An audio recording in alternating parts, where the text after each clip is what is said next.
2011 தேர்தல் முடிவுகள் தான் 2026லும் திரும்ப போகுது. திமுக ஒரு படு தோல்வியை சந்திக்க போகுது. 2011ல ஜி.கே. மணியினுடைய சூழ்ச்சியால சறுக்கல்களை சந்தித்த பாட்டாளி மக்கள் கட்சி 2026ல அண்ணன் அன்புமணி ராமதாஸ் அவருடைய அரசியல் வியூகத்தால அதிகாரத்தில் அமரப்போகுது. பேரன்பு கொண்ட உறவுகளுக்கு வணக்கம். இன்னும் 3 நாட்கள்ல தேர்தல்.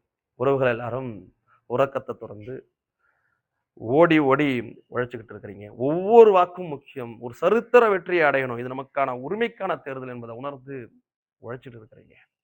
இதற்கு அத்தனைக்கும் மே 4ஆம் தேதி பாட்டாளி மக்கள் கட்சிக்கு மிகப்பெரிய பரிசு உண்டு. தேர்தல் களம் ரொம்பவே சூடு பிடிச்சிருக்கிறது என்பதை தாண்டி பாட்டாளி மக்கள் கட்சியினரும் என்டிஏ கூட்டணியினரும் திமுகவுக்கு சூடு வச்சிருக்கிறாங்க. 1000 கொடுக்கலாமா, 2000 கொடுக்கலாமா, 5000 கொடுக்கலாமா, 10,000 கொடுத்தா கூட திமுக ஜெயிக்க முடியாத ஆற்றுக்குன்னு திமுகவுடைய வேட்பாளர்கள் இப்பவே வேதனையில துடிச்சுக்கிட்டு இருக்கிறாங்க. அவங்களுக்கு கண் எதிர்க்க முன்னாடியே தோல்வி தெரிஞ்சிடுச்சு. அவங்களுக்கு தோல்வி தெரிஞ்சிடுச்சு. பல கருத்து கணிப்புகளை திமுக திணிச்சுக்கிட்டு இருக்குது. என்னதான் இருந்தாலும் திமுக தலைவனுடைய மாப்பிள்ளை சும்மா இருப்பாரா?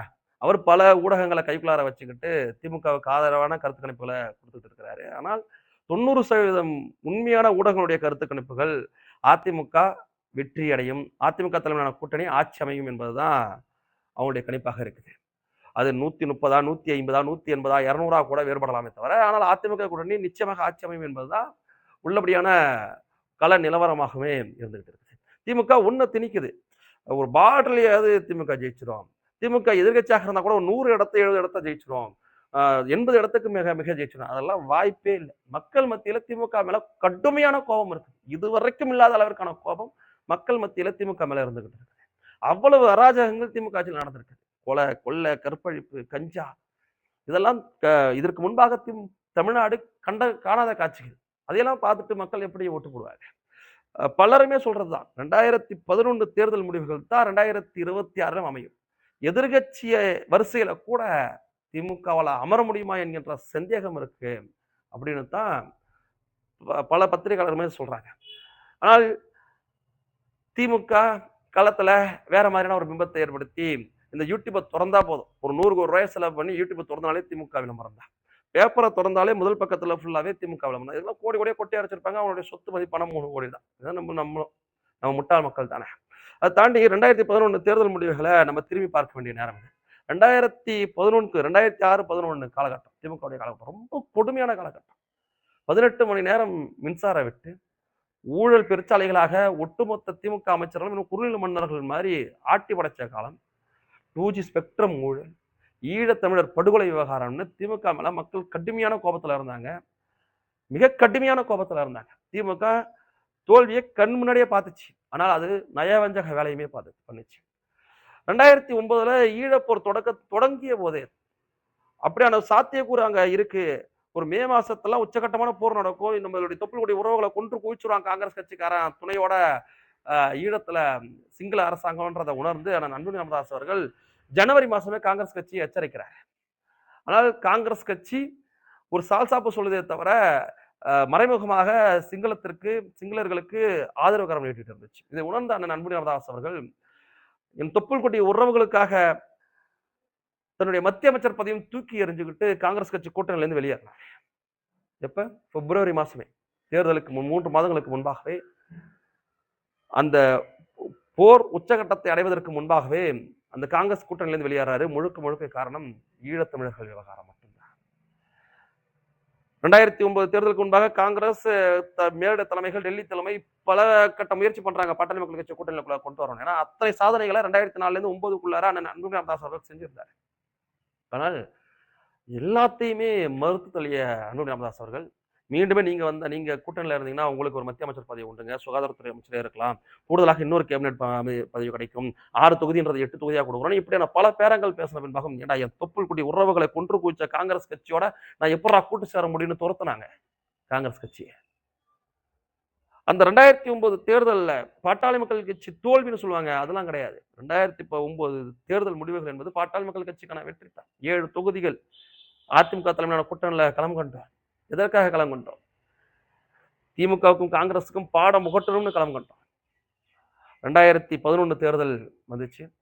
2011 தேர்தலில் பாட்டாளி மக்கள் கட்சி எந்த ஒரு முடிவுமே தேர்தல் நெருக்கத்து வரைக்கும் எடுக்கல. பெரும்பான்மையாக அதிமுக கூட்டணியோட தான் பாட்டாளி மக்கள் கட்சி செல்லும் என்ற எதிர்பார்ப்பு இருந்துச்சு. அன்னைக்கு அதிமுக கூட்டணியோட பாட்டாளி மக்கள் கட்சி போயிருந்துச்சுன்னா, அன்னைக்கு ஒரு மிகப்பெரிய அங்கீகாரத்த, இடத்த பாட்டாளி மக்கள் கட்சி புடிச்சிருக்க முடியும். ஒரு எதிர்க்கட்சி தலைவராக அந்தஸ்த அன்னைக்கு ஏன்னா தேமுதிக, பாமக இல்லன்றவங்க தான் தேமுதிகவ ஜெயலலிதா கூப்பிட்டு கூட்டணிக்குள்ளார வைக்கிறாங்க. அன்னைக்கு அவருக்கு எதிர்க்கட்சி தலைவர் அந்தஸ்த பெறாங்க. ஆனால் ஜி.கே. மணியோட சூழ்ச்சி கலைஞர் கருணாநிதிக்கு முன்கூட்டவே தெரியுது. 2011 தேர்தல்ல நம்ம வாஷ் அவுட் ஆயிடுவோம். நம்மளுக்கு வாய்ப்பே இல்ல. எப்படி 91 தேர்தல்ல 2 எம்எல்ஏ வர்றதே கஷ்டமா இருந்துச்சோ, அதே மாதிரியான சூழ்நிலை 2011ல வரும்ன்றது தெரிஞ்சு, ஜி.கே. மணி மூலியமாக காய் நகர்த்திய கருணாநிதி, திமுக கூட்டணிக்குள்ளார எப்படியாவது பாமக கொண்டு வர முயற்சியே பண்ணார். ஏன்னா பாமக வந்துட்டாலே மத்த கட்சிகள் நம்பிக்கையோட அந்த கூட்டணிக்குள்ளார இடம் பெற்றுடும்னு கருணாநிதியினுடைய கணக்கு. அப்படியாகத்தான் ஜி.கே. மணியுடைய சூழ்ச்சியால பாட்டாளி மக்கள் கட்சியினர் பலருடைய விருப்பமும் இல்லாமலுமே கூட அன்னைக்கு அந்த திமுகவுடனான கூட்டணி திணிக்கப்பட்டுச்சு ஜி.கே. மணியினால. முழுக்க முழுக்க ஜி.கே. மணியினால அன்னைக்கு அந்த கூட்டணி திணிக்கப்பட்டுச்சு. அதனால திமுக மீது இருந்த கோபத்துல இன்னைக்கு பாமகவும் பல சேதாரங்களை சந்திக்கக்கூடிய சூழ்நிலை அமைஞ்சது. அன்னைக்கு வீழ்ச்சி அடைந்தது 2016ல தனித்து நின்று நாம் மிகப்பெரிய அளவிற்கான வளர்ச்சியை சந்திச்சோம். அதற்கு பின்பாக நம்மள தனித்து நிற்க முடியாத அளவிற்கான சூழலையும் ஜி.கே. மணி பார்த்துக்கிட்டு இருந்தாரு.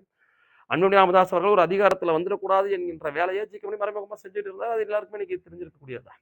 2011 தேர்தல் முடிவுகள் வந்துச்சு. பாட்டாளி மக்கள் கட்சி கூட்டணிக்குள்ளார கொண்டு வந்தோடனே பட்டியல் சமுதாயத்து மக்களுடைய பிரதிநிதித்துவமும் வேண்டும்னா இன்னைக்கு பாட்டாளி மக்கள் கட்சி விசிகாவையும் அந்த கூட்டணிக்குள்ளார கொண்டு வராங்க. 2G ஸ்பெக்ட்ரம் ஊழல், 1,76,000 கோடி, தொடர்ச்சியான மின்வெட்டு, குறுநில மன்னர்கள் மாதிரியான திமுக அமைச்சருடைய அடாவடித்தனம் இதெல்லாம் சேர்ந்து 2011ல திமுக கூட்டணிக்கு மிகப்பெரிய அளவிற்கான ஒரு தோல்வியை கொடுத்துருச்சு. 23 இடங்கள்ல மட்டும்தான் திமுக வெல்லுது. பாட்டாளி மக்கள் கட்சி 3 இடங்களை வெல்றாங்க. காங்கிரஸ் கட்சி 5 இடங்களை வெல்லுது. மற்ற யாருமே அந்த கூட்டணியில வெல்ல விசிகலாம் பூஜ்ஜியமா போறாங்க. அன்னைக்கு திமுக கூட சேர்ந்து ஜி.கே. மணி பாமகவை அன்னைக்கு பலி கொடுத்த காரணத்தினால நம்ம அந்த அளவுக்கான ஒரு வீழ்ச்சியை சந்திச்சோம். திமுக மீது இருந்த மக்களுடைய கோபத்துல அன்னைக்கு பாட்டாளி மக்கள் கட்சியும் பெருமளவு சேதாரத்தை சந்திச்சோம். ஆனா 2011ல மக்கள் மத்தியில எந்த அளவிற்கான கோபம் இருந்துச்சு திமுகவுக்கு எதிராக இருந்துச்சோ, அதை விட 100 மடங்கான கோபம் இன்னைக்கு திமுக மேல மக்களுக்கு இருக்குது. அன்னைக்கு பாட்டாளி மக்கள் கட்சி தயவோடாவது அன்னைக்கு திமுக ஒரு 23 இடங்களை எட்டி பிடிக்க முடிஞ்சுது.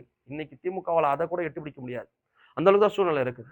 ஏன்னா மக்கள் மனசுல என்ன இருக்குன்றது அவ்வளவு எளிதாக யாரும் கணிச்சு விட முடியாது. ஏன்னா மக்கள் மனசுக்குள்ளார திமுக மீதான எதிர்ப்பு, கோபம் இருக்கு என்பது மட்டும் எல்லாருக்கும் தெரியும். ஆனா திமுக நினைக்குது தாவேக்கா ஓட்ட பிரிக்கும், நாம் தமிழர் ஓட்ட பிரிக்கும். இந்த ஓட்டு பிரியறதுனால, ஓட்டு சிதைவனால நமக்கு ஒரு ஆதாயம் இருக்குன்னு நினைக்கிறாங்க.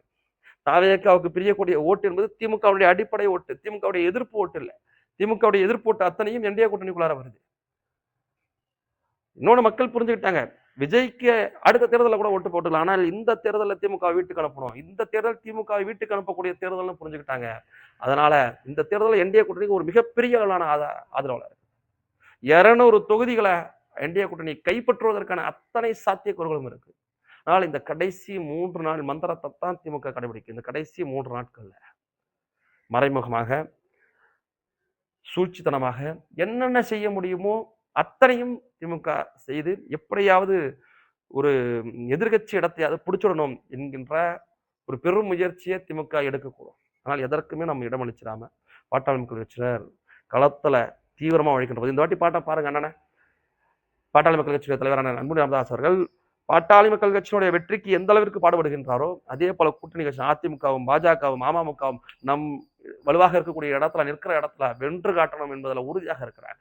அதே போல நம்முடைய வெற்றிக்கும் கூட்டணி கட்சியுடைய வெற்றிக்கும் நம்ம அயராது பாடுபட்டோம்னா நம்மளை அசைச்சு கூட பார்க்க முடியாது.